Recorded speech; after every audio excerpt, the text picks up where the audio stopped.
Quand on dit intelligence artificielle, à quoi pense-t-on? À ChatGPT? À la Silicon Valley? Mais si tout ça n'était que la partie visible de l'iceberg. Parce que non, l'IA, ce n'est pas juste un gadget, c'est une technologie fondamentale, au même titre que l'électricité ou l'imprimerie. C'est une quête humaine qui remonte à très très loin, le rêve de recréer l'intelligence, et peut-être même un jour, la vie. Alors, la grande question, tout ce battage médiatique, est-ce que c'est une bulle sur le point d'éclater? Ou bien est-ce qu'on est aux premières loges d'une transformation beaucoup, beaucoup plus profonde? Pour essayer d'y voir plus clair, un petit retour en arrière s'impose. D'un côté, il y a le bruit, le hype de la tech qui va à 1000 à l'heure. Et de l'autre, une réalité bien plus ancienne. Parce que l'idée de créer une intelligence artificielle, eh bien, ça ne date pas du dernier smartphone, loin de là. C'est une ambition profondément humaine, presque aussi vieille que notre propre conscience. Allez, on va remonter le fil de cette histoire. Parce que pour comprendre où l'on va, il faut savoir d'où l'on vient. Et première surprise, tout commence bien avant les circuits imprimés. En 1738, oui, 1738, le canard digesteur de Vaucanson essaye de simuler la vie avec des engrenages. Près de 2 siècles plus tard, en 1950, Alan Turing change complètement de perspective. En gros, il dit « Oublions le corps, concentrons-nous sur l'esprit ». Et il pose la question qui lance tout. Une machine peut-elle penser? En 1956, on donne enfin un nom à tout ça, intelligence artificielle. Mais le vrai Big Bang, celui dont on ressent les secousses aujourd'hui, il a lieu dans les années 2010. Cette révolution, c'est le deep learning, ou l'apprentissage profond. Et là, le changement de paradigme est total. Fini les programmes où on dicte des règles à la machine. Ici, on s'inspire du cerveau humain. On nourrit l'IA avec des montagnes de données, des milliards d'exemples, et elle apprend toute seule, par l'expérience. C'est ce saut conceptuel qui a absolument tout changé. D'accord, mais concrètement, à quoi ça sert?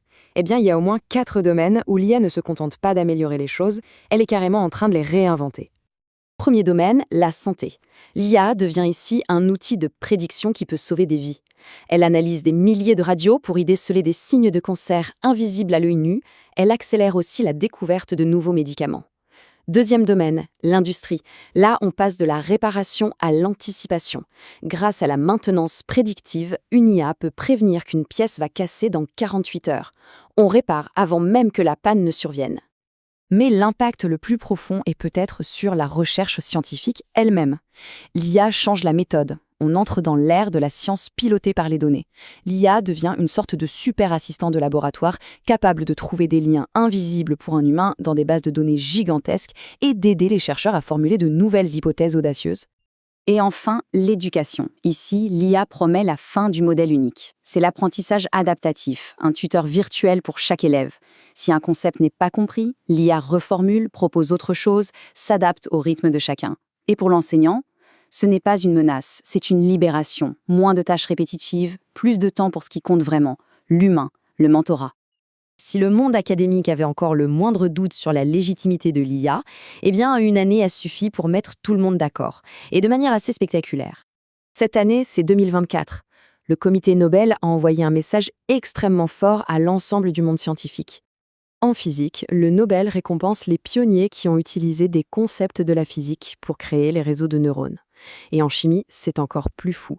Le prix est décerné à Google DeepMind pour AlphaFold, une IA qui a résolu un problème biologique majeur qui tenait les scientifiques en échec depuis 50 ans.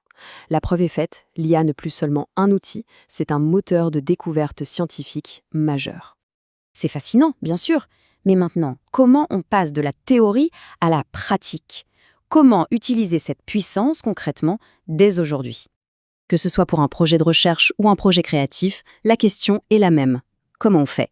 Heureusement, il existe aujourd'hui toute une panoplie d'outils pour décupler ses capacités. Pour la recherche, le plus important, c'est la fiabilité. Des outils comme Consensus ou Perplexity ne cherchent que dans des publications scientifiques vérifiées et citent leurs sources. Fini les hallucinations.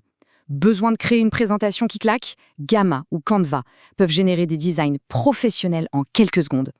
Pour illustrer un travail avec des images uniques et libres de droit, Midjourney ou DALL-E sont des alliés créatifs puissants. Et ça va jusqu'à la vidéo et au son, avec Edgen ou Eleven Labs qui offrent une qualité quasi professionnelle. Mais attention, de grands pouvoirs impliquent de grandes responsabilités. Utiliser ces outils, c'est une chose. Le faire avec éthique et intégrité, c'est essentiel.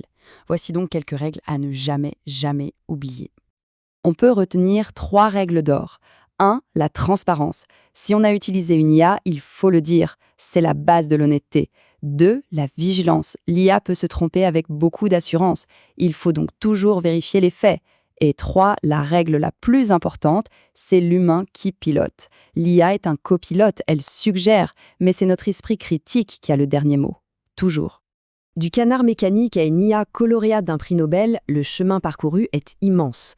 La vraie question n'est plus de savoir s'il faut se battre contre la machine, mais comment collaborer avec elle. Parce que soyons clairs, l'IA ne remplacera pas les experts, mais les experts qui utilisent l'IA remplaceront ceux qui l'ignorent. Et voilà la pensée finale. La question n'est plus de savoir si l'IA va changer le monde. Elle est déjà en train de le faire.